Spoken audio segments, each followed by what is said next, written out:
1 तारीख से स्कूल की छुट्टियां चालू हो गई हैं और 15 जून में स्कूल खुलेंगे हमारे। एंड ओवरऑल जहाँ पे भी मैंने अपना अभी प्रवास किया, देखा, जनता के बीच में हम गए, बच्चों से भी बातचीत करी थी, तो थोड़ा ये समझ में आ रहा था कि शैक्षणिक स्तर को हमें और सुधार करने की आवश्यकता है। इसके साथ ही प्रथम करके एक ऑर्गेनाइजेशन है, आप सभी को पता होगा, वो एक बेसलाइन सर्वे करते हैं हर साल, करीबन पिछले 25-30 साल से वो पूरे भारतवर्ष में कर रहे हैं। और उन्होंने हमें झाबुआ का भी आंकड़ा दिया था और ये बिल्कुल कोई छुपी हुई बात नहीं है कि हमारे यहाँ पे काफ़ी कम मात्रा में बच्चे, थोड़ा सा उसका पढ़ाई लिखाई का और जो गणित का माप है वो कम। तो इसीलिए हमने विशेष रूप से जो ये 6 हफ्ते हैं इसके अंतर्गत एक पूरा कैचअप प्लान करके उनका एक समर कैंप का आयोजन शुरू किया है। और सीओ जिला पंचायत इसके अंदर नोडल है, साथ ही में हमारे डीपीसी, डीओ, बीआरसी, सारे जो जन अभियान के लोग हैं, हमारे वॉलंटियर्स, वो इसमें लगे हैं, पेशा के जो मोबिलाइजर्स हैं, बिकॉज हमें रिसोर्स पर्सन्स तो सभी जगह से ही चाहिए। और हमारे जो एडल्ट एजुकेशन, साक्षरता जो हमारा चल रहा है 18 ईयर्स एंड अबव का, उसमें हमारे करीबन 1600 लोग हैं।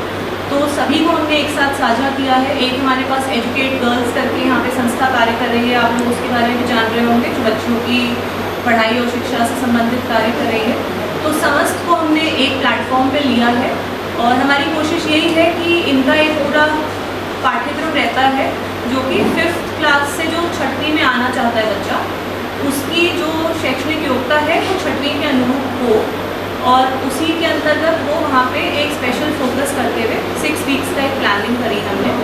और मोस्ट लाइकली वो नेक्स्ट मंडे ट्यूसडे में हम लोग उसको स्टार्ट करेंगे। तो इस हिसाब से एक हमारी प्लानिंग है पूरी ये समर हॉलीडेज़ को लेके। साथ ही में जो हमारे आउट ऑफ स्कूल बच्चे हैं उनकी भी हम लोग ट्रैकिंग कर रहे हैं और कोशिश यही है कि आप लोगों के माध्यम से भी ये जनता तक बात जाए कि बच्चों को ज़्यादा से ज़्यादा मात्रा में हम लोग स्कूल में एनरोल करवाएं। और कहीं पे भी कोई ऐसी दिक्कत आती है तो उसको हम लोग आपस में बैठ के सॉल्व भी करेंगे कि क्यों हमारा बच्चा स्कूल नहीं जा पा रहा है, क्योंकि फर्स्ट एंड फॉरमोस्ट यही होगा कि हम लोग बच्चे को स्कूल भेजें। तो एजुकेशन के ऊपर हमने अभी जो रीडिंग, राइटिंग और मैथमेटिक्स 3 पॉइंट्स पे हम लोग फोकस कर रहे हैं, जो कि स्कूली बच्चों की एजुकेशन से संबंधित है। और साक्षरता वाला जो हमारा प्लान है उसके अंतर्गत हमें जो टारगेट अभी दिया जा रहा है राज्य शिक्षा केंद्र से, तो वो हमारा एक ऑल्टरनेट जो है वो पूर्व से भी आपके यहाँ पे 3 सत्र में चल रहा था, तो वो भी हमारा आगे अभी चलेगा। उसका भी परीक्षा जो है अगस्त में आई थिंक संभावित है। तो उस समय पे उसके अंदर भी हम लोग मैक्सिमम लोगों को और लेके आएंगे ताकि हमारे झाबुआ ज़िले के जितने भी जन हैं सभी लोग साक्षरता की ओर बढ़ें। तो एजुकेशन पे ये बेसिक हमारा पॉइंट था। न्यू रिलेटेड मतलब हमारे राजस्व संबंधी कुछ विशेष प्रयास हैं, तो उसको भी हमने आज से 9 दिवस का विशेष रूप से कैंप हमने शुरू किया है। वो भी आपको सूची में उपलब्ध करवा देंगे कहाँ कहाँ पे डेली कैंप्स चल रहे हैं। तो संबंधित SDM, तहसीलदार उसको विशेष रूप से देख भी रहे हैं, क्योंकि जैसा कि आपको मालूम होगा कि माननीय मुख्यमंत्री जी द्वारा अभी एक जन सेवा अभियान का दूसरा फेज़ भी चालू किया जा रहा है 10 मई से 25 मई का। तो उसके अंतर्गत करीबन 67 सेवाएँ हैं विभिन्न विभागों की, जो कि वहाँ पे ही हमें त्वरित रूप से उनका निराकरण करना है। सेवाएं प्रदाय जो होती हैं उनको हमें तत्कालिक रूप से ही within that time period completely उनको जनता तक पहुँचाना है। उसी की हम लोग क्या है कि प्रिलिमिनरी पूरी प्लानिंग कर रहे हैं कि 9 दिवस में हम लोग एक एक गाँव, एक एक पंचायत में जाएंगे। पटवारी, RI सभी की ड्यूटी लगी हुई है और मैक्सिमम आवेदन हमारे जो अविवादित बंटवारा, अविवादित नामांतरण, बेसिक, फौती नामांतरण जो होते हैं, इन सब के हम लोग ले रहे हैं। और कोशिश यही रहेगी कि फिर 10 से 25 के बीच में हम लोग इसका भी निराकरण टाइमली कर लें। तो एक ये हमने अभी प्लानिंग करी है। उन्हें मेनली जो बात करना था मेरे को वो था कुपोषण के बारे में। और आपको भी मालूम है कि हमारे यहाँ पे क्योंकि सिकल सेल एनीमिया और अन्य इस तरीके के इश्यूज़ रहते हैं, थोड़ा पलायन का प्रॉब्लम भी है, तो उस वजह से होता ये है कि बच्चों के इम्यूनाइजेशन और उनका खान पान छोटी उम्र के अंदर थोड़ा सा नहीं प्रॉपरली हो पाता है। और साथ ही में यदि जो माएँ हैं उनका भी हेल्थ का हमें एक पूरा इंटीग्रेटेड उसका हमने प्लानिंग करके सो दैट मैलन्यूट्रिशन किस हिसाब से कम हो सके, तो उसके ऊपर भी हम लोग वर्कआउट कर रहे हैं। एक समिति हमने उसके अंतर्गत हमारी जो हेल्थ की टीम है CMHO, संबंधित सारे DMOs और महिला बाल विकास के DPO और हमारे जो CDPOs हैं उनकी गठित की है।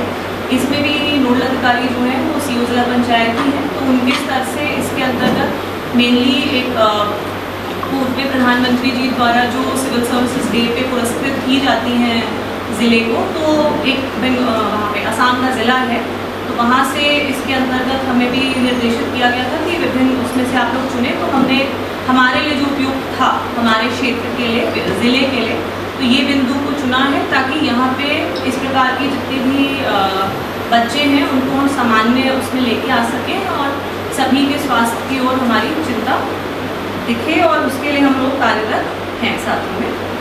और क्या है कि जो हमारी मेंस्ट्रुअल हाइजीन होती है माहवारी, उसके बारे में लड़कियों के साथ में चर्चा करना, महिलाओं के साथ में चर्चा करना, क्योंकि अगर उसको हम लोग अच्छे से मैनेज नहीं करते हैं तो फिर आगे आने वाले समय में काफ़ी सारी दिक्कतें होती हैं स्वास्थ्य से संबंधित। तो उसके विषय में पूर्व से जो चलता आ रहा था उसी को हमने इस साल में और बढ़ा के और उसकी भी एक कार्य योजना संपादित की है। और कोशिश यही है कि इस साल का जो 28 मई का एक उनका वर्ल्ड मेंस्ट्रुअल हाइजीन डे होता है, तो उस तारीख को हम लोग एक प्रॉपर कार्य योजना बना के आगामी सत्र के लिए कैसे आगे आके लोगों तक ये जानकारी भी जाए, उनको जागरूकता हो, और अपने शरीर के लिए कैसे हमें चिंता करनी है। और इसमें आप लोगों की सहभागिता इसलिए भी आवश्यक है क्योंकि देखिए दोनों से ही समाज बनता है, महिलाओं से और पुरुष से। सो मैक्सिमम जब तक लोग बात नहीं करेंगे इसके बारे में काफ़ी मन में लोगों के संकोच रहता है, और बाद में कभी दिक्कतें होती हैं तो फिर वो इतनी बड़ी होती है कि लोगों को ऑपरेशन भी कराने पड़ते हैं। तो हमें यही करना है कि मैक्सिमम हम लोग एडोलेसेंट जो स्कूली बच्चियां हैं, किशोरी बालिकाएं हैं, उनको भी एक अनइनहिबिटेड करके एक फाउंडेशन है और साथ में यूनिसेफ भी है जो उस पर कार्य कर रहा है उससे, तो उसके साथ में मिलके हमने कुछ प्लानिंग करी है, कुछ पंचायतों को भी लिया है, और साथ में जो हमारी स्व सहायता समूह की महिलाएँ हैं वो भी इसमें काफ़ी आगे आके सहभागी बन रही हैं, और उन्हीं के साथ में हम मिलके इसको और एक बड़े स्तर पे भी लेके जाएंगे। तो हमारी यही कोशिश है कि हमारे झाबुआ ज़िले में जितनी महिलाएं हैं उनको एक तो एक्सेस हो, उन तक ये जो सामग्री है, सैनिटरी पैड वगैरह है, वो भी पहुँचे और कम दाम में पहुँचे। एक हमारी इकाई है महिलाओं की स्व सहायता समूह की, उस दिन हम खवासा गए थे, आपको भी जानकारी होगी, तो वो स्वयं ही बनाती हैं और काफ़ी रियायती दर में उसका बिक्री भी करती हैं, तो उनसे भी उनकी आमदनी भी होती है और एक प्रॉपर वे जो है इसको मैनेज करने का वो भी दिया जाता है। तो एक ये इम्पॉर्टेंट एक पॉइंट है जिसको हम लोग देख रहे हैं।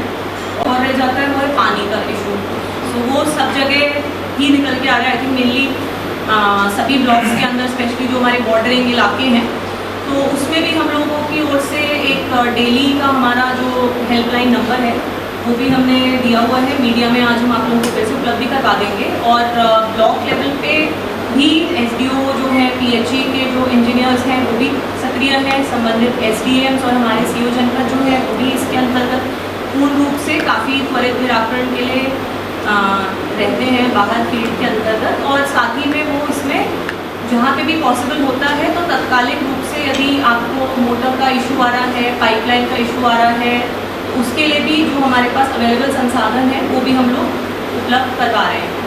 तो कोशिश यही है कि जिस भी हिसाब से पानी की समस्या यदि कहीं उत्पन्न हो रही है तो उसको हम लोग बेस्ट पॉसिबल वे में कैसे सॉल्व कर सकें।